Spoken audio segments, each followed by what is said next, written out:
চট্টগ্রামের মাটি ইসলামের ঘাঁটি। ইনশাআল্লাহ চট্টগ্রাম থেকে ইসলামের বিজয় সূচনা হবে। আমাদের ইসলামী আন্দোলন ইসলামের পক্ষের শক্তি আজকে বিজয় 24-এর বিজয়ের পর সবচেয়ে বড় শক্তি হিসেবে বাংলাদেশ আত্মপ্রকাশ করেছে। আমাদের নেতাদের কি অপরাধ ছিল? তাদের অপরাধ ছিল তারা বাংলাদেশের মানুষের পক্ষে কথা বলতেন। তাদের অপরাধ ছিল বাংলাদেশের পক্ষে কথা বলতেন। তাদের অপরাধ ছিল আধিপত্যবাদী শক্তির বিরুদ্ধে কথা বলতেন।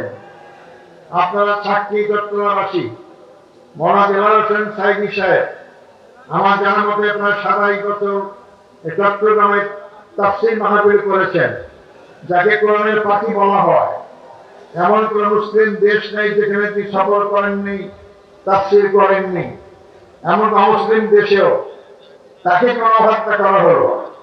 তার কি অপরাধ ছিল? তার অপরাধ ছিল ওই ফ্যাসিবাদী শক্তির বিরুদ্ধে, ইসলামের বিরুদ্ধে যারা অবস্থান নিয়েছেন তাদের বিরুদ্ধে কথা বলতেন, তিনি কোরআনের পক্ষে কথা বলতেন। আজকে তাই তাদেরকে জেলখানায় অত্যাচার করে হত্যা করা হয়েছে। সংগ্রামী ভাই বন্ধুগণ, আজকে আমরা দেখতে পাচ্ছেন এখানে 8 দল ইসলামের পক্ষে এবং দেশপ্রেমিক শক্তি একত্রিত হয়েছে।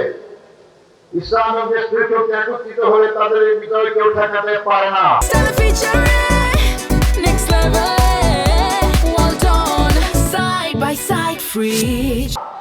এবং পারবে না। আমাদের নেতৃত্বে বক্তব্য রাখবেন জাতীয় পর্যায়ে।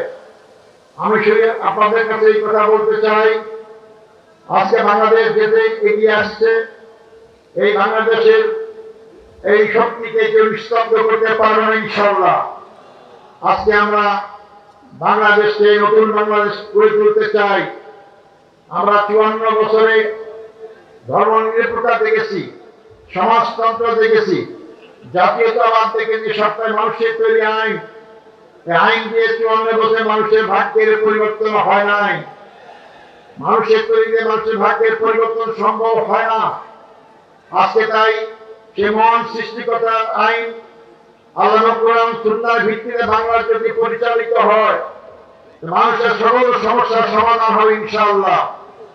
আগামী নির্বাচনে চট্টগ্রামবাসীর কাছে আরো আবেদন, আসুন আমরা সকল ভেদাভেদ ভুলে গিয়ে যে চট্টগ্রাম থেকে ইসলামের বাহকরা সারা বাংলাদেশে ছড়িয়ে পড়েছিল, সেই চট্টগ্রামকে আসুন আমরা ইসলামের ঘাঁটি বানাই।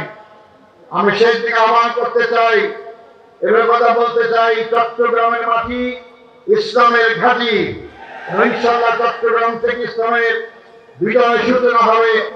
আগামী ফেব্রুয়ারি মাসে নির্বাচনের মাধ্যমে এই শক্তি ক্ষমতায় গিয়ে দায়িত্ব পেলে মানুষের সুখ দুঃখ কষ্টই শুধু হবে না, আমার দেশ আমি শাসন করব, আমার দেশের নাগরিক এই দেশ শাসন করবে।